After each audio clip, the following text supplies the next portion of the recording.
Bonjour à tout le monde. La Bible nous dit, si vous avez connu Christ et si le Fils vous a franchi, vous serez réellement libre. La Bible n'a jamais aimé l'esclavage.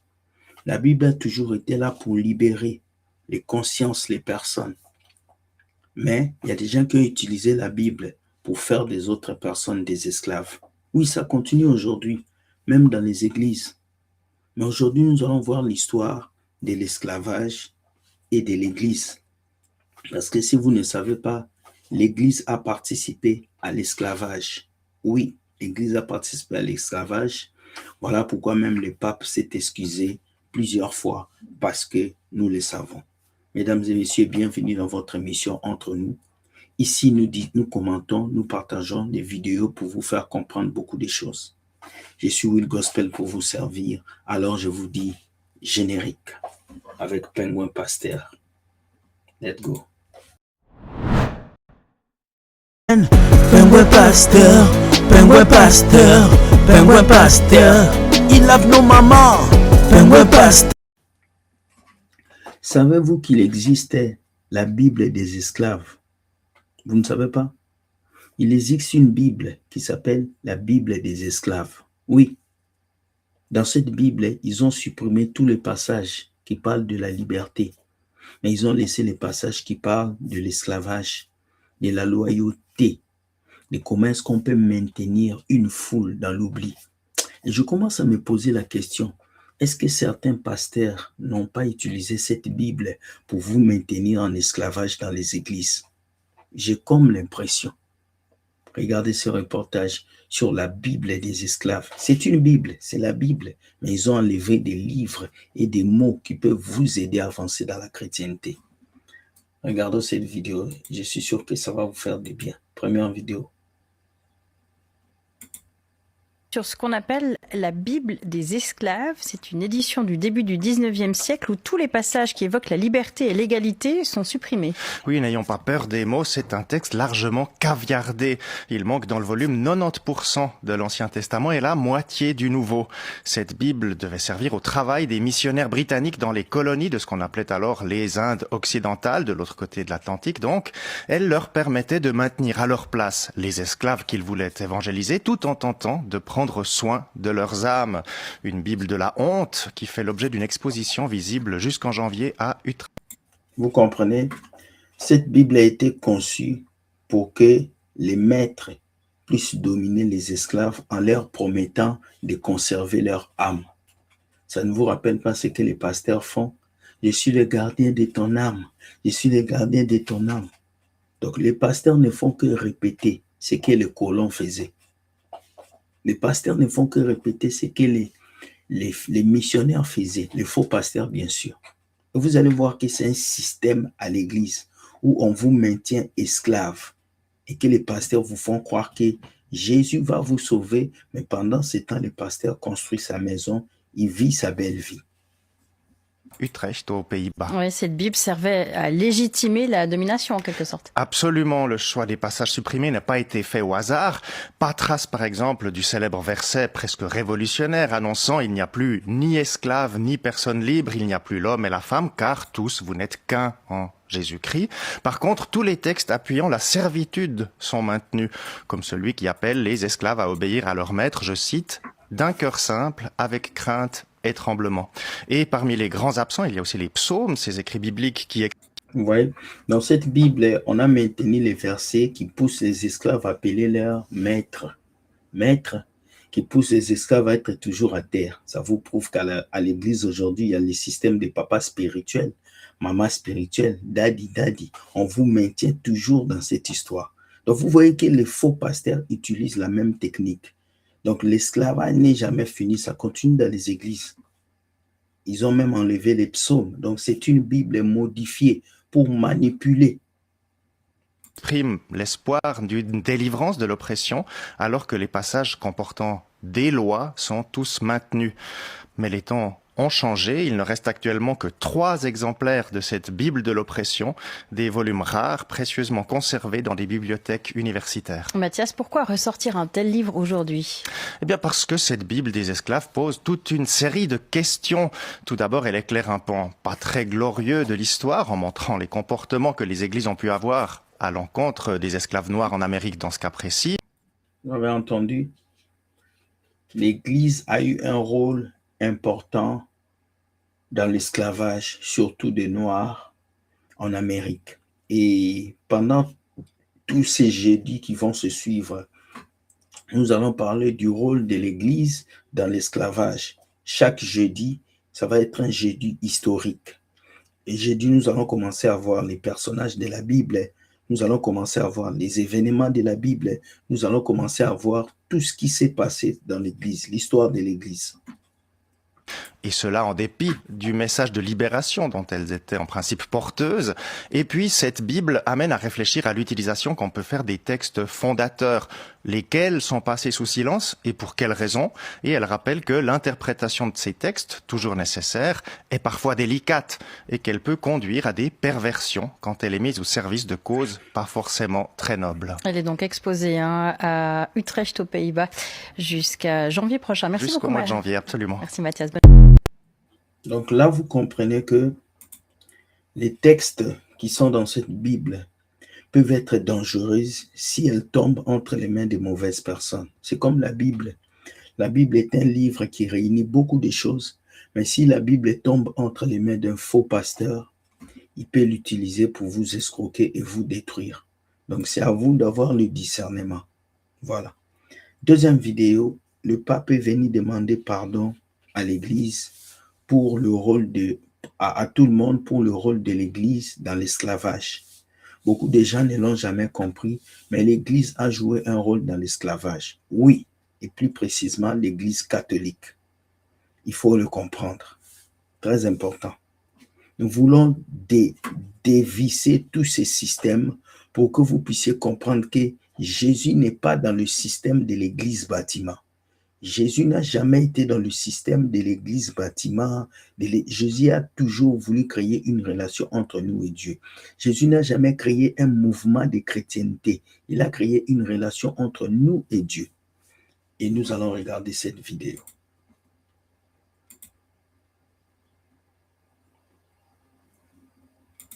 Demande pardon avec un sentiment de honte pour les moments où nous n'avons pas reconnu le droit et la dignité de chaque personne humaine en la discriminant et en l'exploitant. Je pense en particulier au peuple indigène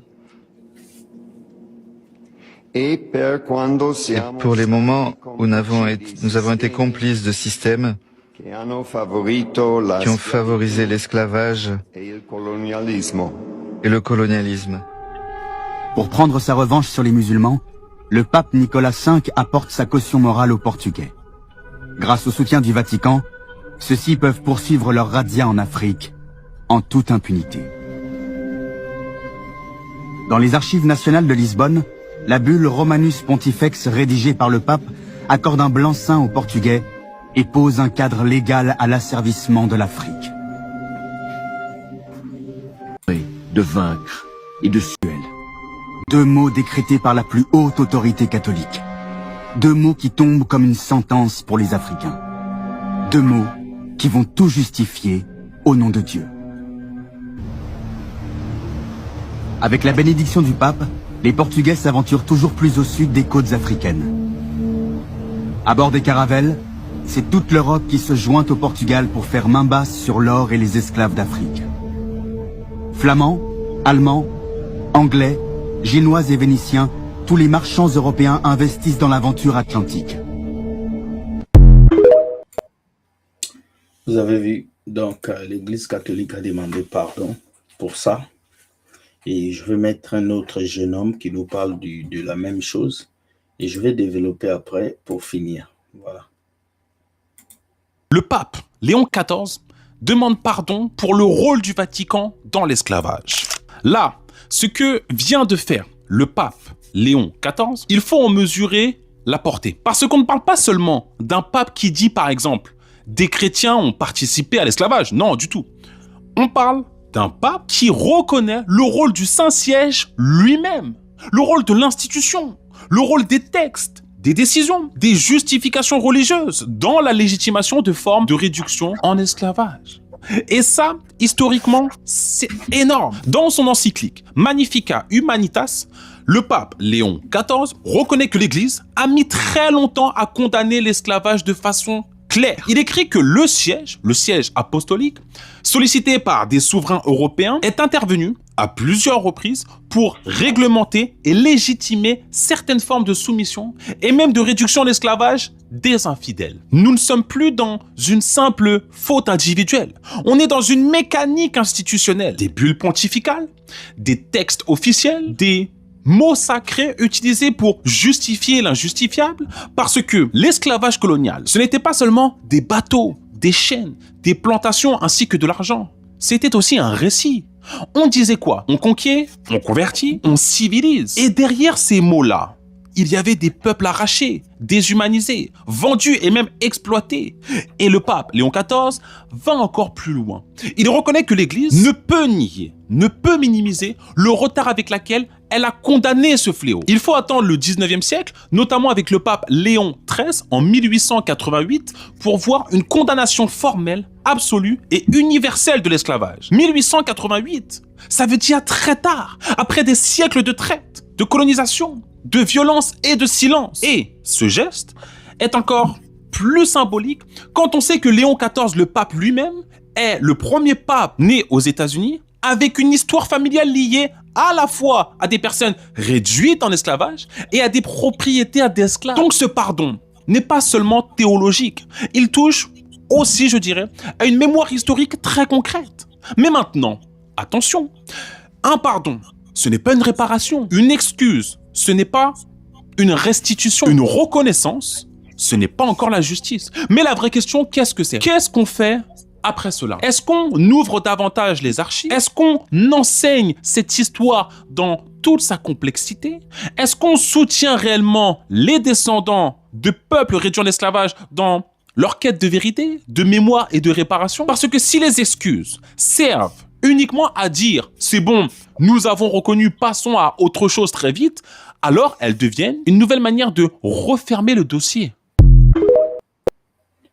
Vous savez, quand quelqu'un vous fait du mal et qu'il veut corriger le mal qu'il a fait, il va vous chouchouter.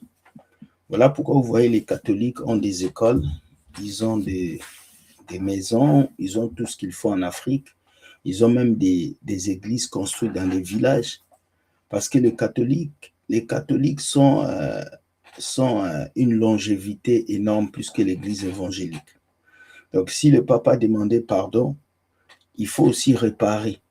Je pense que l'un des plus grands retards de l'Afrique vient de la traite négrière, vient aussi de la religion. Parce que quand les gens là venaient pour prendre ces esclaves, ils imposaient aussi leur religion, ils imposaient aussi des choses. Ce n'était pas Jésus, ce n'est pas les colons qui ont apporté Jésus. Les colons ont apporté la religion. Ils ont utilisé la Bible pour dominer et détruire. C'est comme quelqu'un qui utilise un objet pour faire du mal. Ce n'est pas l'objet, c'est la personne. Donc, après, Jésus est venu nous sauver pour nous donner une liberté. Et c'est ça qui est important. Jésus est venu comme corriger ce que la religion était venue faire. Et c'est ça qui est fantastique. Moi, je vais dire que si on a blessé l'Afrique, le temps est venu de demander pardon et puis d'avancer. Tant qu'on va avancer et que les gens seront touchés, je pense que la grâce de Dieu va nous accompagner et puis on ira de l'avant. Le plus important, c'est de reconnaître son tort et de pouvoir corriger. C'est ça qui est important. Donc là, vous savez que l'Église catholique a joué un rôle dans l'esclavage. C'était ça qui était important aujourd'hui. Je voulais vous faire comprendre que l'Église a joué un rôle dans l'esclavage. Donc l'Église a toujours été là. Au début, c'est l'Église qui a imposé cette religion et nous devons nous battre pour avoir une relation avec Dieu et non avoir une religion. C'est très important. On va regarder un pape aussi qui a encouragé le message du pape avant que nous puissions passer à notre dernière vidéo. Voilà. En tant qu'Africain, ça m'a beaucoup touché. Il y a le style que le pape a utilisé et la profondeur des expressions qu'il a utilisées en parlant de cette question. Mais tout d'abord, il a dit ceci. Il est important que l'Église puisse se questionner elle-même.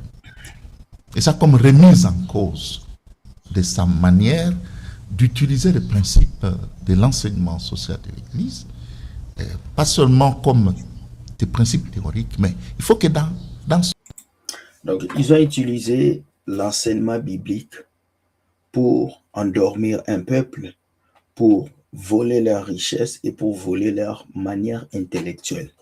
C'est ce qui se passe aujourd'hui dans les églises aussi. Les pasteurs que moi j'appelle des colons ont utilisé la Bible pour vous mentir, pour arracher votre liberté. Et c'est ça. Donc, il faut que vous puissiez comprendre le message. Dans son action, l'Église puisse agir en fonction de ces principes.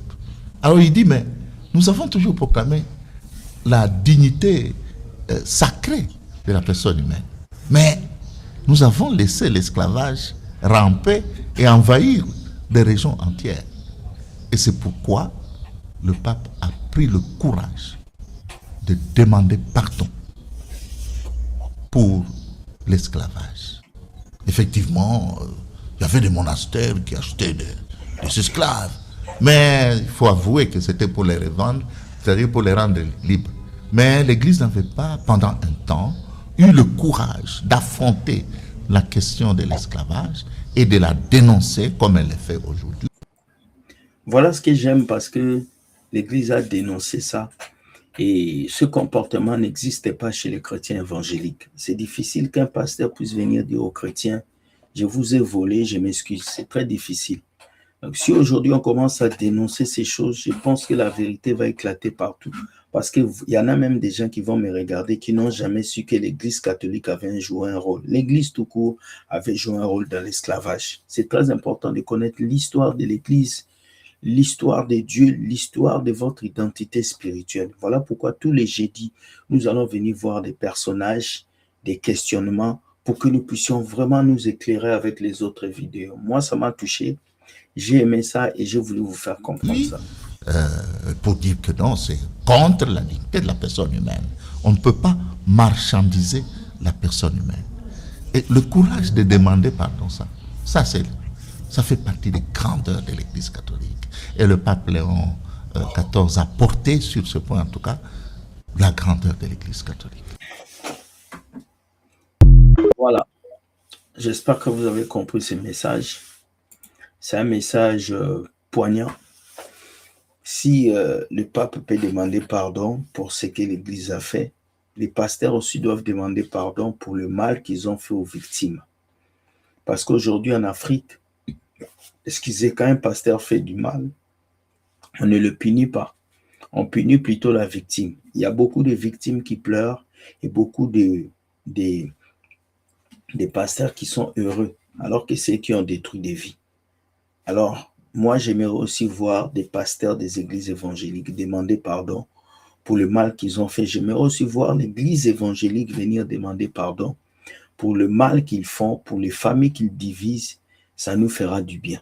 Donc, retenez la vidéo d'aujourd'hui qu'il y a une Bible des esclaves qui existe. Il reste juste 3 exemplaires. À l'intérieur de cette Bible, on a supprimé les psaumes, on a supprimé tous les versets qui réveillent la conscience, on a mis que des passages qui réduisent les gens à l'esclavage. Et ça, c'est presque la même chose que ce qui se passe dans les églises. On vous impose d'appeler les pasteurs daddy, on vous impose à donner des dîmes, on vous impose. Vous êtes comme des esclaves. Quand vous entrez dans ces églises, vous dites que Amen. Tout ce que le pasteur dit est vrai. Pour vous, vous ne pouvez pas discuter. Vous êtes dans l'esclavage, alors que la Bible dit, si le Fils vous affranchit, vous serez réellement libre.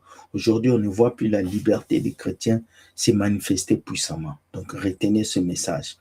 Deuxième message, l'Église catholique a demandé pardon pour l'esclavage. Et ça doit être une image que vous aussi, évangéliques, vous devez le faire parce que les évangélistes n'acceptent jamais. Voilà le message que j'avais pour vous aujourd'hui. Dites-moi ce que vous pensez et ce que cette vidéo peut vous pousser à dire et nous allons conclure ensemble. Merci beaucoup, je vous aime. Je vous souhaite de passer une très bonne journée. Je suis fatigué, donc vous pouvez comprendre. On va se voir demain pour une autre vidéo et pour un live. Like et partage permet à quelqu'un de comprendre. Bye bye les amis et on se voit plus tard. Ciao.